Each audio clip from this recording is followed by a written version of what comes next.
యాస మొత్తం ఇప్పుడు తిఫలైందా తిరువీరుతో చెప్పి లేదు మన మహబూబ్ నగర్ కదా అచ్చిళ్ళు ఇవి కొన్ని ఉండేటివి మనం వచ్చినామంటాం కదా అలా అచ్చిళ్ళు ఇలా కొంచెం కొంచెం ఉండేటివి డబ్బింగ్ అప్పుడు ఇవి మీరు ఎట్లా అంటారు మేము ఎట్లా అంటారు అని కొనుక్కున్నారు. మనం బలుకుడు మంచిగానే ఉన్నది కానీ ఆ పిల్లతో వాళ్ళకి ఇచ్చి తిరుగు కూడా చాలా హెల్ప్ చేశారు నాకు. నేను ఆడిషన్ కి వెళ్లే ముందు ఎప్పుడైనా తెలంగాణ ఆడిషన్ కి వెళ్తే ఫోన్ చేస్తాను. ఇప్పుడు నేను ఇలా చెప్పాలనుకుంటున్నాను, నాకు నేను ఏదో లైన్స్ రాసుకుంటా కదా, ఇది నేను ఇలా చెప్తున్నాను తెలంగాణలో ఎలా చెప్తా చెప్పవా అంటే ఆడియో నోట్ పంపిస్తారు. నేను అది ప్రిపేర్ అయ్యలేదు. ఆడిషన్స్ ఒక 2-3 ఆడిషన్స్ అట్లా నేను చేశాను.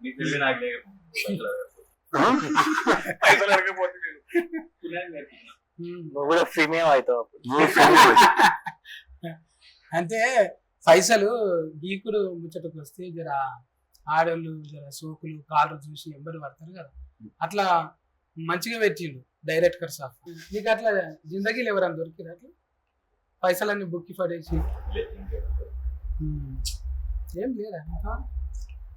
ఏం ఊతున్నావు?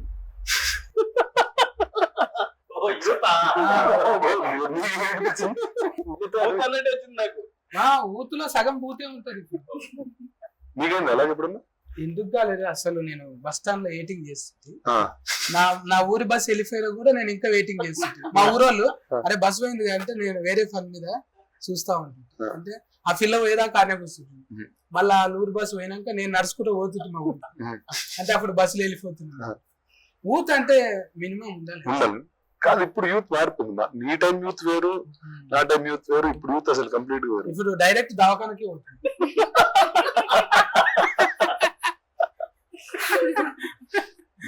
అట్లా ఎయిటింగ్లు ఇంకా చూసుడు టైం వేస్టింగ్ లేదు. దవాఖానకు ఒకడా ఏమొచ్చింది రిజల్ట్. ఇప్పుడు సినిమాలు అయితే అదే క్రియేట్ చేసి మారిపోయారా యూత్? నీ టైం యూత్ కి ఇప్పుడు యూత్ చాలా మారిపోయింది. పని చేసుకోవాలి ఇంకా మళ్ళా టైం వేస్ట్ వద్దు అంతే. మళ్ళా ప్రపంచం గురించి ఇంకా బాగా ఎక్స్పోజ్డ్ ఉన్నారు. అంత టైం ఉంటే ఉత్తరాలు రాస్తుంది ఫ్రీయా తిఫ్రియమైన ఫ్రీయా. ఈ ఇంకు ఉన్న ఫెన్నులు కూడా దొరుకుతలేవు.